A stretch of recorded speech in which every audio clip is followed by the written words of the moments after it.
Hi everyone, today we'll discuss about honor killing. So honor killings basically क्या होता है?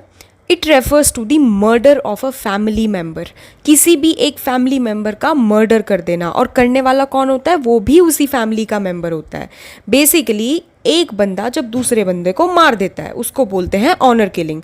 लेकिन मारता क्यों है? क्योंकि फैमिली को उस टाइम पे ऐसा लगता है कि या तो हमें शेम फील हुआ है या फिर हमें डिसऑनर फेस करना पड़ा है. और बेसिकली ये वुमेन्स और गर्ल्स के साथ होता है. क्यों? क्योंकि या तो वो अरेंज मैरिज करने से रिफ्यूज़ कर देती हैं, या फिर उनका कोई रिलेशनशिप होता है आउटसाइड मैरिज, और अगर वो अपने आप को इस तरीके से ड्रेसअप करती हैं जो उनकी फैमिली को ऐसा लगता है कि इनअप्रोप्रिएट है और हमारे कल्चर और कम्युनिटी के अगेंस्ट हो रहा है. और अगर अब बात करें ऑनर किलिंग के कॉन्सिक्वेंसेस की, तो उसमें सबसे पहले है लॉस ऑफ लाइफ. ये सबसे इमीडिएट और ट्रैजिक कॉन्सिक्वेंस है, क्योंकि इसमें जो इनोसेंट लोग होते हैं ना, उनकी लाइफ्स का लॉस हो जाता है.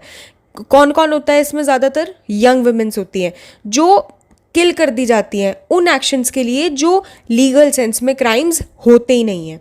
सेकंड है ह्यूमन राइट्स वियोलेशंस.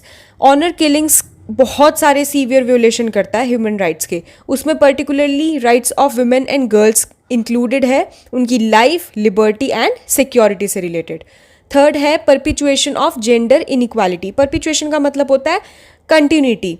तो इसमें क्या होता है कि ऑनर किलिंग्स परपिचुएट करती हैं जेंडर इनइक्वालिटी को. क्यों? क्योंकि वो पैट्रियार्कल बिलीव्स के ऊपर बेस्ड होती है कि उनकी जो फैमिली है उसकी वैल्यू ज़्यादा होती है फैमिली के लिए. जो औरत की राइट्स और फ्रीडम होता है ना, वो ज़्यादा नहीं होता. मतलब जो फैमिली की वैल्यू है और ऑनर है वो ज़्यादा माना जाता है एक वुमेन की राइट्स और फ्रीडम के कंपैरिजन में. फिर लास्ट है साइकोलॉजिकल इम्पैक्ट. जो सर्वाइवर्स होते हैं अटेम्प्टेड ऑनर किलिंग्स के, जैसे सर्वाइवर्स ऑफ एसिड अटैक होते हैं, तो ऐसे ही जो सर्वाइवर्स होते हैं अटेम्प्टेड ऑनर किलिंग्स के, जिनके ऊपर एक बार अटैक हो चुका है, ठीक है, तो उनके पास मतलब उनको एक्सपीरियंस करना पड़ता है ये साइकोलॉजिकल ट्रॉमास, जिसमें फियर, एंजाइटी और डिप्रेशन इंक्लूडेड होते हैं कि कहीं दोबारा हमारे साथ वही हरकत हो ना जाए. और लास्ट टॉपिक है solutions of honour killing. Honour killing के क्या क्या सॉल्यूशंस है, कैसे इसको हम ख़त्म कर सकते हैं? पहला है एजुकेशन एंड अवेयरनेस के थ्रू.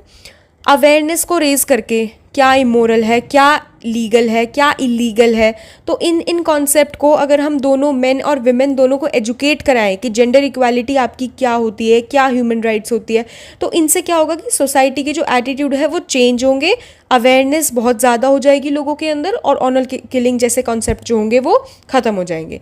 सेकेंड है सपोर्ट सर्विसेज.